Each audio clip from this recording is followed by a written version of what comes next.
Welcome friends. Summer defence education 11 में आपका स्वागत है।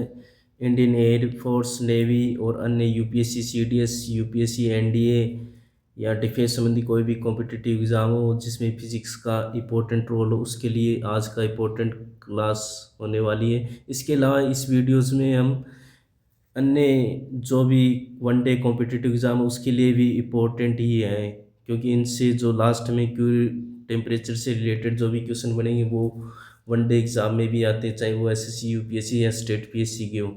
तो वीडियो को अच्छे से ध्यान से देखना है दोस्तों, और अब स्टार्ट करते हैं। सबसे पहले अपन क्यूरी क्यूरी नियम देखेंगे। दो नियम देखेंगे, क्यूरी नियम, क्यूरी वाइसी नियम।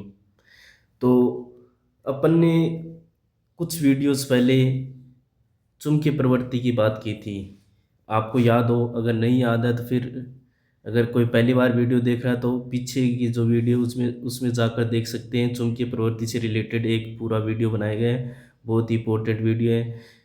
और उसमें क्या दिखाया है हमने कि चुंबकीय प्रवृत्ति उन चुंबकीय पदार्थों के लिए कितनी होती है। पहले तो देखें प्रतिचुंबकीय पदार्थों की अनुचुंबकीय प्रवृत्ति क्या होती है, नेगेटिव होती है।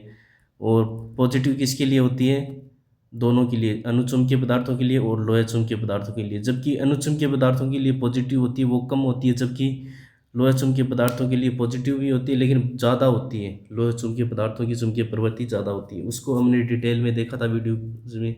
इसके अलावा इसकी ताप पर निर्भरता भी देखी थी कि प्रतिचुंबकीय पदार्थों की चुंबकीय प्रवृत्ति ताप पर निर्भर नहीं करती है, जबकि अनुचुंबकीय और चुंबकीय पदार्थों की ताप पर निर्भर करती है। हमने प्रतिचुंबकीय, अनुचुंबकीय और लोह चुंबकीय पदार्थों के जो अंतर है, डिफरेंस वाली वीडियोज़ में हमने डिटेल से किया था। अगर किसी ने नहीं देखी वो क्लास तो जाके वीडियोज़ में सर्च करके अपन देख सकते हैं पीछे। तो अब अपन स्टार्ट करते हैं क्यूरी नियम। ये क्यूरी नियम किन के लिए, अनुचुंबकीय पदार्थों की चुंबकीय प्रवृत्ति के लिए। ठीक है दोस्तों, तो अनुचुंबकीय पदार्थों की चुंबकीय प्रवृत्ति ताप पर निर्भर करती है, ये तो हम जानते हैं, सभी ने देखा है, पीछे अपने वीडियोज़ में डिटेल से भी चर्चा की। लेकिन क्यूरी ने क्या बताया, क्यूरी के अनुसार अनुचुंबकीय पदार्थों की चुंबकीय प्रवृत्ति ताप के व्युत्क्रमानुपाती होती है। ये चीज़ किसने बताई, क्यूरी ने बताई कि जो अनुचुंबकीय पदार्थ है उनकी जो चुंबकीय प्रवृत्ति है वो ताप के व्युत्क्रमानुपाती होती है। यानी कि काई का मान किसके समानुपाती है, 1/T, यानी कि ताप के व्युत्क्रमानुपाती होगा। और समानुपाती का चिन्ह उठाया तो एक सी नियतांक होगा, जिसको क्या कहते हैं, क्यूरी नियतांक, सी बराबर क्यूरी नियतांक।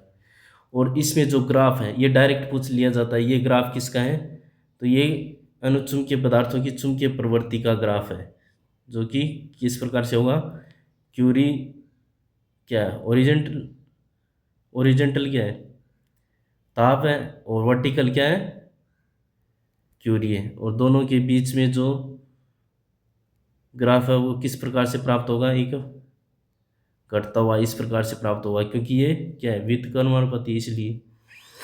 अब अगला नियम देखते हैं लोह चुंबकीय पदार्थों के लिए।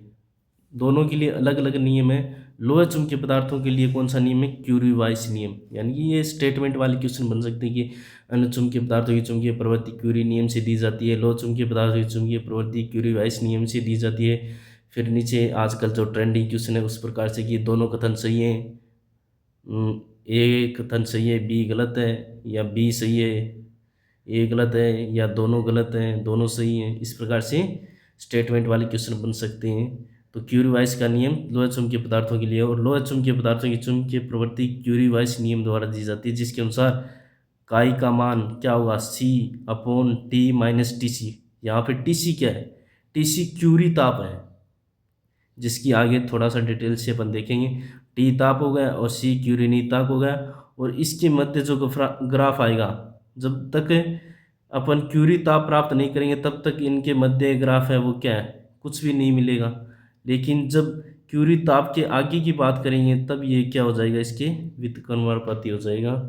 और इस प्रकार से अपन को ग्राफ प्राप्त होगा, जैसा कि क्यूरी के नियम में अनुचुंबकीय पदार्थों के लिए प्राप्त हुआ। तो लोह चुंबकीय पदार्थों के लिए बीच में खाली मिलेगा थोड़ा, तो अपन पहचान सकते हैं कि ये ग्राफ किसके लिए है, ये अनुचुंबकीय पदार्थों की चुंबकीय प्रवृत्ति के लिए, और ये वाला ग्राफ लोहे चुंबकीय पदार्थों की चुंबकीय प्रवृत्ति के लिए इतना ध्यान में रखना बहुत ज़रूरी है दोस्तों। अब जो इम्पोर्टेंट है, बहुत इम्पोर्टेंट है, जिससे सबसे ज़्यादा क्वेश्चन बनते हैं, वो है क्यूरी टेम्परेचर, क्यूरी ताप।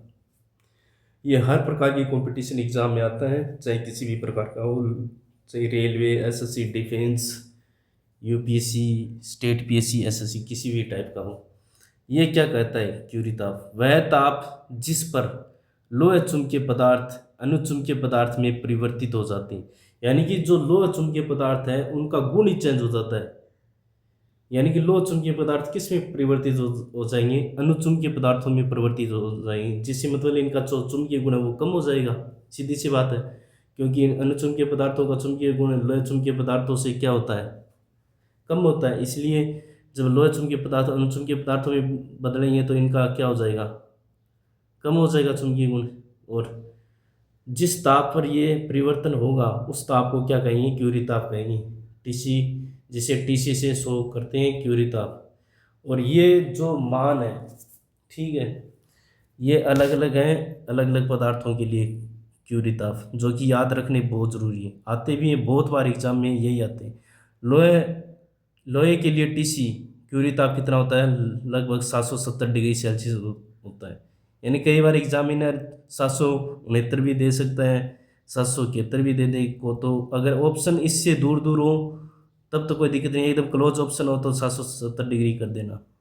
बाकी इतना क्लोज नहीं देगा, डिफरेंस देगा। ठीक है दोस्तों, तो लोहे के लिए कितना होगा? 770 डिग्री सेल्सियस। निकल के लिए 354 डिग्री सेल्सियस से लेकर 358 डिग्री सेल्सियस के बीच में निकल का क्या होगा? क्यूरी ताप होगा। इसके अलावा मैग्नेटाइट, जो अपनी पृथ्वी का चुंबकीय पदार्थ है, वो क्या है? Fe2O3। मैग्नेटाइट नेचुरल चुंबक, इसका क्या होता है? 570 डिग्री सेल्सियस होता है, लगभग 570 डिग्री सेल्सियस मैग्नेटाइट का होता है। कोबाल्ट के लिए क्यूरी ताप होता है 1115 डिग्री सेल्सियस से 1130 डिग्री सेल्सियस के बीच में, या दोनों शामिल हो सकते हैं। ठीक है दोस्तों, और एक और देख लो, गेडोलिनियम, गेडोलिनियम के लिए 20 डिग्री सेल्सियस होता है लगभग। ठीक है दोस्तों, ये इंपॉर्टेंट क्यूरी ताप है अलग अलग पदार्थों के लिए, जो कि काफ़ी बार एग्जाम में पूछे भी गए हैं और आगे पूछे जाने की संभावना भी हो जाता है। दोस्तों, अगर वीडियो अच्छा लगे तो शेयर कीजिए, और थैंक यू फॉर वॉचिंग। जय हिंद, जय भारत दोस्तों।